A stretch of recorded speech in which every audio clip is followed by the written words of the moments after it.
claramente, esos grandes relatos de todo tipo, como hemos visto hasta ahora, si hay una gran bolsa en donde cabría todo, es en que todos son relatos con efectos reales e importantes para cada quien. No estoy desmeritando la importancia de la religión para alguien que sea creyente o de la ciencia para el científico, pero incluso podemos ver en disyuntivas como de científicos creyentes al mismo tiempo, que es que nosotros podemos confeccionar nuestras ficciones como se nos plazca y de tal manera, entendiéndome en el universo de una ficción, así me construiré y así me daré un sentido.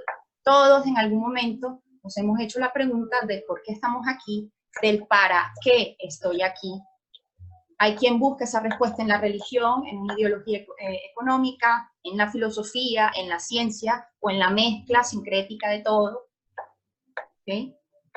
Por eso, insisto, los relatos no son inocentes. Cuando tú vas a ver, cuando tú escuchas una canción, qué modelo de mujer, qué modelo del amor, qué modelo de amante estás aprendiendo o te están presentando allí. Lo mismo en los videoclips que ves, lo mismo en las noticias que ves, en los documentales que ves, porque aún hay una cierta visión de un contrato de verdad, ¿no? Si lo dice un formato de no ficción, documental, reportaje, etcétera, etcétera, etcétera, significa que es verdad. Realmente no, y eso ya lo veremos. Es una verdad vista desde una esquina, es decir, desde la esquina de la mirada de un realizador, de un autor, ¿sí? Entonces hay que hacer una curaduría muy importante de a qué contenidos te expones. ¿Sí? Construcción del yo, dice aquí en la diapositiva. Con el relato elaboramos representaciones para construir e interpretar el yo. Y al captar la lógica de la narración, al yo ver a un personaje enfrentándose a ciertas pruebas, cómo reacciona a esas pruebas, ¿sí? ¿Qué significado surge de esas pruebas como construcción de eso que ese personaje está haciendo? ¿Qué me dice eso a mí? ¿Por qué a mí me importa el destino? ¿No? ¿Por qué lloro o me emociono o no con ese personaje que está ahí? ¿Qué tiene que ver ese personaje conmigo? Pues resulta que ese personaje es un envase en donde tú pones tu alter ego, de repente eres tú inconscientemente en él o ella, en Superman, no sé, en Rabiosa, en la bruja, en la princesa, en el príncipe. Por eso los autores crean personajes peculiares, por ejemplo Wall-E. Wall-E es un robot, pero Wall-E, yo conecto con Wall-E porque Wall-E quiere amor, que él quiere lo mismo que yo. ¿Cómo es que Wall-E va a conseguir ser amado por Eva? ¿Y qué modelo del amor me dice Wall-E al momento de tratar de lograr estar con su objeto del deseo? ¿Qué me está diciendo Wall-E de la idea del amor y de cómo debo amar? Un sistema de aspiraciones. Los relatos nos dicen qué debemos aspirar a ser, para qué estamos aquí, por qué. ¿No? Hay quien dice aquí estamos para amar, ¿no? Estamos para producir, estamos para crear, estamos para un montón de cosas. Cada autor dirá, y tú, como espectador, no tienes que tomar esa verdad que te dice el autor como una verdad absoluta. No hay verdades absolutas, excepto tal vez aquellas, insisto, empíricas, comprobables como un método de observación, ¿no? Científico, ¿no?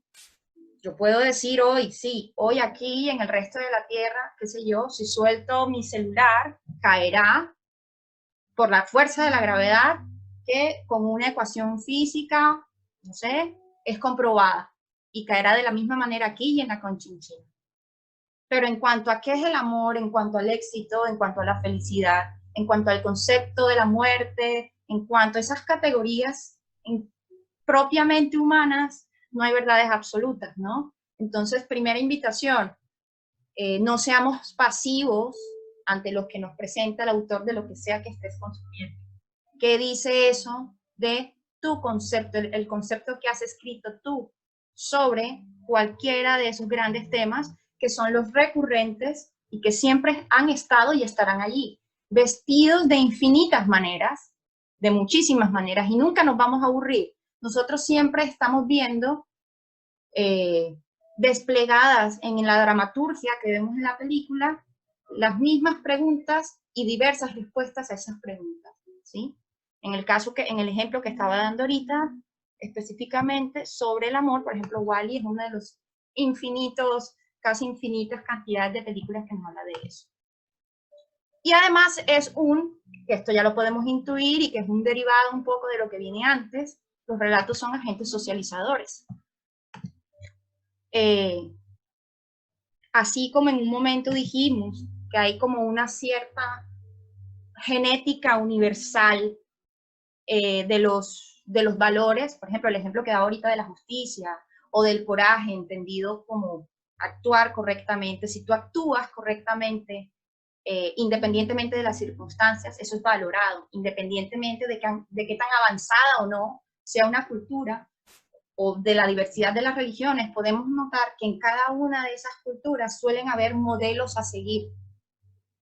¿Sí? Debería ser como tal, debería ser como Pascual, ¿sí? Grandes modelos de personas que actuaron correctamente y que no vendieron su virtud de ninguna manera, por ejemplo. Sin embargo, hay ciertas variaciones socialmente hablando, ¿no? Lo que para mí implica reiniciar una relación amorosa, no sé, después de un divorcio, después de convertirme en viuda, es distinto acá en el occidente, hay menos reproche, así yo lo hago en otra cultura, por ejemplo en la hindú, donde las viudas tienen un tratamiento tenaz, ¿no? Hay variaciones, los relatos en ese contexto son agentes socializadores, ¿sí? Nos dicen cómo debemos comportarnos en un entorno social. Ahora, estamos en una aldea global y lo estamos comprobando en este acto de conectividad en el que estamos ahora mismo. Y sí que hay rasgos universales. La pregunta es, ¿qué concepto y qué disputas de esos conceptos hay en la narración que estoy viendo yo ahí? ¿O está reproduciendo la versión generalizada de un concepto fundacional de nuestra vida? Es decir, los relatos son territorios conceptuales. Más que territorios conceptuales, son territorios de disputa conceptual. La idea del amor. ¿Qué idea del amor me está dando este autor? ¿Es la que usualmente está aquí generalizada o me está dando otra idea del amor? La idea del éxito. ¿Qué respuestas le está dando esa necesidad que yo también tengo? ¿La tengo yo necesariamente que resolver de esa manera o no? Ahora, esa manera que está presentando el director, ¿a qué versión del amor, del éxito, de la muerte, de la felicidad corresponde? ¿Sí? Todos sabemos, por lo menos la feminidad, hay un concepto generalizado de la feminidad, hay un concepto generalizado de la masculinidad y de esos roles que aparentemente son obvios, que son como son y que deben cumplirse. ¿Será que es así? Por ejemplo, volvamos al ejemplo del Génesis.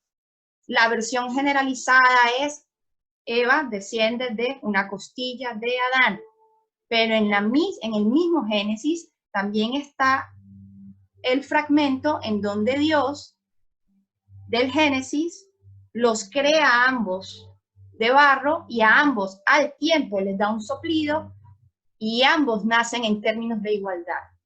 ¿Por qué será que la versión de la mujer carente, es decir, de la mujer derivada de una costilla de Adán, es la que se ha generalizado y la otra no? ¿Será que los relatos que estoy viendo atienden a esa versión generalizada? ¿No hay otra forma de entender las relaciones hombre-mujer? El reggaetón, por ejemplo, que tiene que ver el reggaetón con el Génesis, todo. Porque está reproduciendo en las historias, porque cada canción es una historia, está reproduciendo en la historia reincidente de la mujer objeto, de la mujer, no sé, que es objeto sexual, de la mujer trofeo, de la mujer que no puede perrear sola. Ahora está esta controversia con la canción de Bad Bunny, y de ella perrea sola, ¿no? De esta posible identificación tal vez de alguien del género del reggaetón con otra idea de la feminidad. Ese debate está abierto, pero algo tan banal, si alguien lo pudiera interpretar, como es una canción de reggaetón, tiene todo que ver con el Génesis. y con la versión de la creación del hombre y la mujer. Entonces, ¿qué versión o subversión está siendo dramatizada en el corto, película, canción, programa que estás viendo? ¿Es la misma tuya? ¿Te causa ruido? ¿De dónde viene ese concepto? ¿Sí? Digamos que de alguna manera los relatos, si entendemos el mundo como un gran conjunto de conceptos, los relatos son como, de alguna manera, sinónimos de grandes valores. Diversas maneras de decirnos lo mismo o variaciones, pueden ser sinónimos, podrán ser antónimos, no sabemos. Pero entonces tengamos en cuenta que al final no es que perdió la bruja o no es que ganó el héroe. Lo que te están diciendo básicamente es, no sé, ser arribista es malo, ser ambicioso es malo, el sacrificio es lo que prima o el beneficio mayor es lo que prima. Claro que nosotros no hacemos necesariamente ese ejercicio inmediatamente. Nosotros nos quedamos con la batalla final, bruja, héroe y listo, que perdió la bruja, ya está. Pero a nivel inconsciente, quedan en nosotros esas ideas de lo que es deseable, rasgos del carácter que son deseables y los que no lo son, cosa que variará culturalmente, ¿no? Ahí existe esta teoría del relativismo cultural, que hay un poco de eso allí, ¿no? Incluso cuando hablamos en términos morales, el relativismo cultural está ahí. Ahorita hablábamos de una genética universal de los relatos, perdón, de los valores, qué sé yo, pero existe cierta relatividad. Hablemos de un caso empírico, por decirlo de alguna manera. En Estados Unidos, por su cultura, pues manejan en un carril, pero en la cultura no sé, del Reino Unido, manejan en otro carril. ¿Por qué? Porque culturalmente los volantes están en dos puntos diferentes. Lo que es verdad en América no es verdad en el Reino Unido, por decirlo así. De alguna manera, en las culturas, en términos morales, lo que para mí es normal, para esa otra cultura será, no sé, insostenible o insoportable, o qué sé yo.